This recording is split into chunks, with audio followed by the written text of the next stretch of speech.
U.S. foreign aid to India has been judged by its intentions, but not by its results. American foreign aid programs to India have wonderful goals, but these goals aren't met. The aid isn't wanted, and the aid money is being used to fund corruption. The current system is that of waste. It's time that the U.S. uses its resources more wisely, and that was why my partner and I stand resolved that the United States federal government should significantly change its policy towards India. Today we offer a goals criteria case. We give you the goal of more effective spending. Whichever team uses your money more wisely and more effectively at the end of today's debate round should deserve your ballot. To clarify the resolution, my partner and I offer the following definitions from the Merriam-Webster Online Dictionary 2008, unless noted otherwise. Significant, having or likely to have influence or effect. Policy, a definite course or method of action. India, a country of Southern Asia covering most of the Indian subcontinent.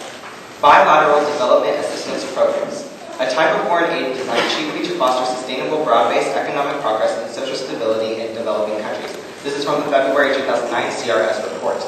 When people say foreign aid, this is usually what they are talking about. First, we will look at inherency and see what is happening to our foreign aid to India and the effects it is having. 1. Aid only fuels corrupt policies. This is from the Cato Institute. For 40 years, U.S. foreign aid has been judged by its intentions, not its results. Our foreign aid programs have been perpetuated and expanded not because they have succeeded, but because giving aid still seems like a good idea.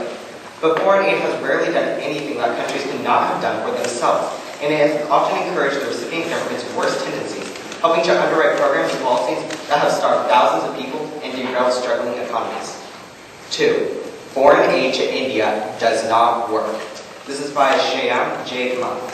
India has received more foreign aid than any other developing nation since the end of World War II, estimated at almost $55 billion since the beginning of its first 5-year plan in 1951. It has long been an article of faith among developmental economists and policymakers that foreign aid is a necessary and central component of economic development. Yet the record of Indian economic development since 1947 belies that view. Today, after nearly 45 years of planned economic development, India's annual per capita income remains around $300. Almost 40% of Indians live below the official poverty line, and the absolute number of Indians in that category increased sharply between the late 1950s and mid-1990s.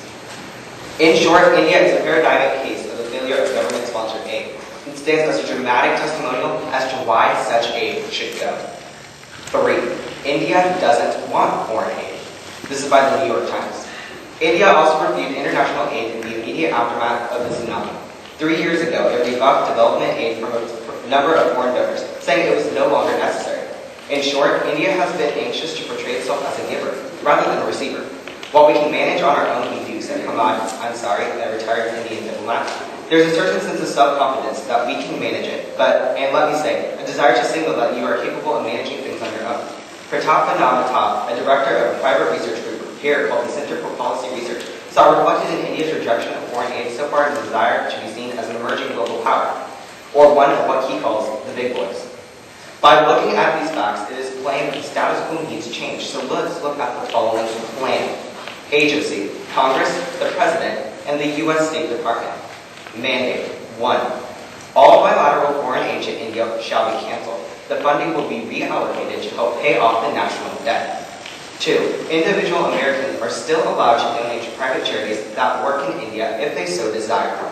Funding. The $143 million previously spent on aid will be reallocated to help pay off the national debt. Enforcement. Congress, the State Department, and any other necessary federal agency. Timeline. This plan takes effect 30 days after referring ballot, and the affirmative team may clarify the plan as needed in future speeches. Now let's see how our plan meets the goal of more effective spending and solvency. 1. Private charities are more effective. This is by Washington Week. Private charities are more effective than governments in giving aid because they don't confront anti-nationalistic sentiments or restraints imposed by economic sanctions. 2. Private charities manage money better. This is from Representative Ron Paul. Private assistance organizations, on the other hand, are more subject to market forces and thus much more effective. When Americans feel motivated to part with their hard-earned money to help someone overseas, they want to make sure it goes only to the most effective charities.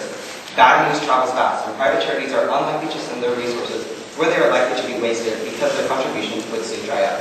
The same article goes on to say, sadly, this does not happen when government aid is mismanaged. More often than not, the very government agencies that mismanage the assistance in the first place come back to Congress for a budget increase to solve the problem they themselves created. 3, the money is spent on our needs instead of those of corrupt officials. Here we can logically see that spending the money on our national debt instead of giving unwanted money to corrupt officials is a much more effective use of our hard-earned money. Finally, let's look at the advantages of our plan. 1, increased help to those who need it. Since charities do not have to work for the corrupt government and there is less corruption in the charities themselves, more of the money actually gets to where it's supposed to go. 2, decreased waste of U.S. tax dollars. We quit spending our tax dollars on the whims of corrupt officials and instead use the money to pay off our national debt. This leads to 3, decreased national debt. By using approximately $150 million more each year to pay off our national debt, this leads to a decrease in the amount of money we owe. Decreasing the national debt improves our credit rating, which decreases our interest rates and helps us pay off our debt faster.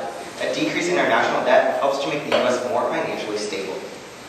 And finally, 4, a more effective use of our nation's money. Using our money to help other people and ourselves is a more effective use of the nation's money. And as we can see, this plan meets the criteria of the round.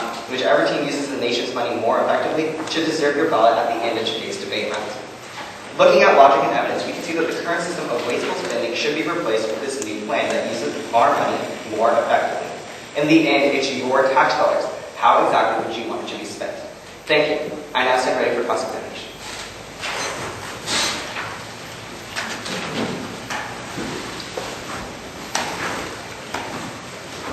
Okay.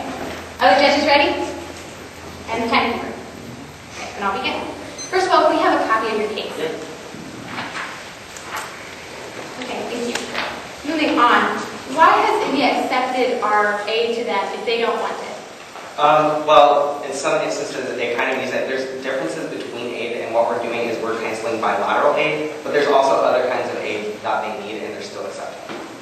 Right, but when they say that they don't want aid from us, are they talking about the aid that you are removing? Yes. Okay, why have they continued to accept it in the current system? Well, we showed under Inherency Point 3 that they're not accepting it. So right now we are actually giving them this aid? Well, they're refusing to. In some cases. Okay. How much money will we actually be getting back from stopping this? $143 million, because that's what currently goes to the bilateral programs.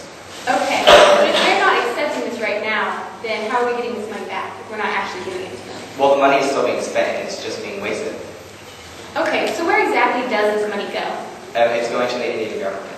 And my partner can clarify this point if we would like. Okay, just clarify how they're refusing it. Okay, how they're refusing it. Okay. Does the Indian government decide what they do with this money? In some instances they do.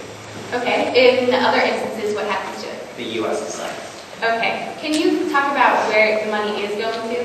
What they're using it for? In this cross-examination or in the next In the next speech. Okay, yeah. Okay, how many private charities are there that are wanting to give to India?